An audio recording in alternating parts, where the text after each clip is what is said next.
বন্ধুরা, আবার state bank of ইন্ডিয়ার একটা ব্রাঞ্চ, একটা নয় কয়েকটা ব্রাঞ্চ নিজেদের ক্ষমতার অপব্যবহার করছে বলে মনে হলো।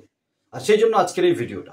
বন্ধুরা, কয়েকটা ব্রাঞ্চ বলছি, কিন্তু একটা ব্রাঞ্চের ফর্ম আমরা একটা দেখাবো, যেটা নিয়ে সিএসপি সঞ্চালকরা সমস্যায় পড়বে বলে মনে হয়। তাই এই ভিডিওর সম্পূর্ণ দেখুন, পেছনের কারণটা বুঝুন, আর কি করবেন সেটা শুনে করুন। 24 পরগনার হিঙ্গলগঞ্জ ব্রাঞ্চ বা বাঁকুড়া জয়রামবাটি ব্রাঞ্চ, এরকম আরও কিছু ব্রাঞ্চ আগেও এই কাজটা করেছে, যদিও করা উচিত নয় বলেই আমরা মনে করি।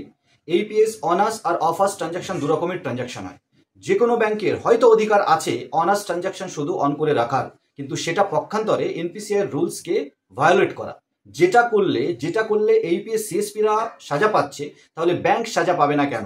আসলে ব্যাংক খানিকটা বেহায়া মতো হয়ে গেছে। ব্যাংকের কিছু ব্রাঞ্চ, বিভিন্ন ব্যাংক বিভিন্ন কারণে আরবিআই রুলস অ্যান্ড রেগুলেশন না মেনে কোটি কোটি টাকা কিন্তু ফাইন দিচ্ছে, পেনাল্টি দিচ্ছে আরবিআই এর কাছে।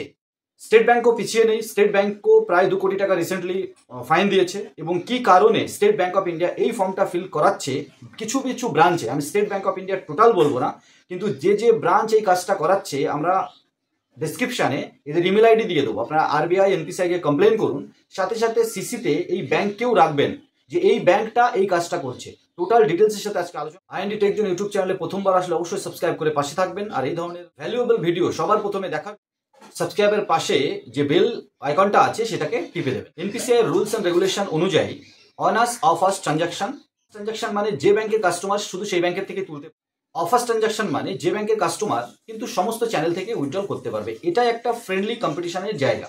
বন্ধুরা, যদি সার্ভিস সাপোর্ট এসবিআই ভালো দেয়, সেই ব্রাঞ্চের সিএসপি বা সেই ব্রাঞ্চ দেয়, তাহলে কাস্টমার এইপিএস সিএসপিদের কাছে টাকা তুলতে জায়গা।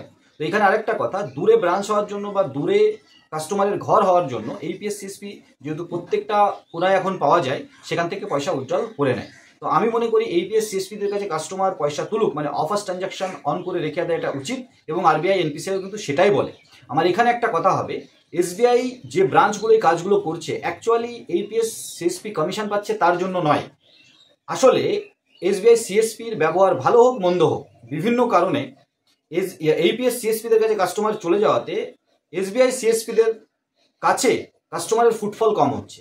তো এইপিএস এর কমিশনটা মেন টার্গেট নয়। মেন টার্গেট হচ্ছে বিভিন্ন যে আলাদা প্রোডাক্ট ব্যাংকের বিক্রি করানো হয় ওই সিএসপিদের মাধ্যমে কাস্টমারদের, বলে না বলে কাস্টমার সেই ভয়েও কিন্তু খানিকটা সিএসপিতে যেতে পিছু পা হয়। আর এখানে কাস্টমার, আমরা এইপিএস সিএসপি যারা চালায় তাদের তো অ্যাক্টিভ হতে হবে, সাথে সাথে অ্যাক্টিভ হতে হবে যে সমস্ত কোম্পানির সাথে আমরা কাজ করি, সেই সমস্ত কোম্পানির যে ইমেল আইডি আছে তাকেও সিসিতে রাখুন।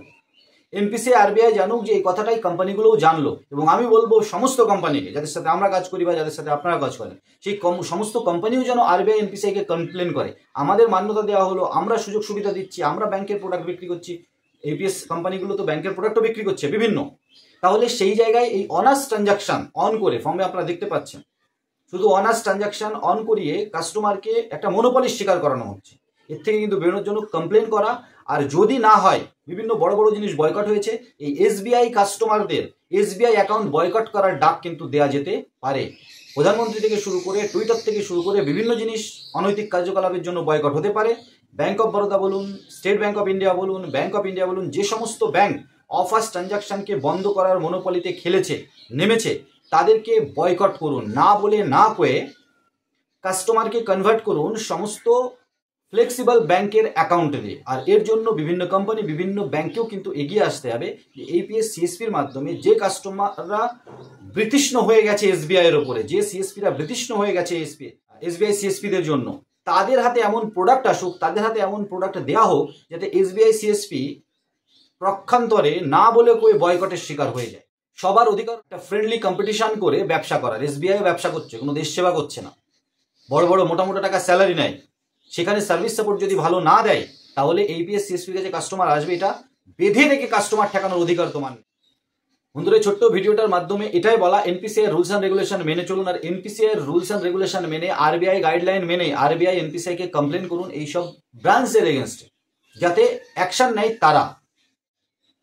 হয়তো একটা টাইমের পরে এর বিরুদ্ধে অ্যাকশন হবে, কিন্তু ততদিনে আপনার হয়তো ব্যবসা ছেড়ে দিতে হবে। আপনি লেট করছেন কমপ্লেন করতে, আপনি কাস্টমারকে কনভার্ট করাতে লেট করছেন, সেই জন্য আপনারা দেখছেন না রিসেন্টলি ব্যাংক অফ ইন্ডিয়া বিভিন্ন কার্যকলাপের জন্য ফাইন খাচ্ছে 1.5 কোটি 2 কোটি টাকা। কি কত কোন সময়ের?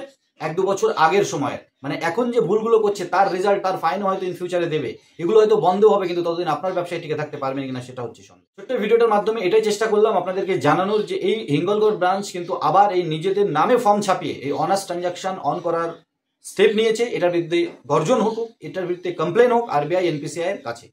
ছোট্ট ভিডিওটা স্কিপ না করে দেখার জন্য অনেক ধন্যবাদ। এই ধরনের ভিডিও আরো পেতে আইএনডি টেক জোনকে ভালোবাসা দিন, সাবস্ক্রাইব করুন, আর সাবস্ক্রাইবের পাশে যে বেল আইকনটা আছে সেটাকে টিপে দিন। নতুন একটা ভিডিও নিয়ে খুব তাড়াতাড়ি, তখন সবাই ভালো থাকুন, সুস্থ থাকুন, আর আমাদের ভিডিওর জন্য আমাদের সাথে থাকুন।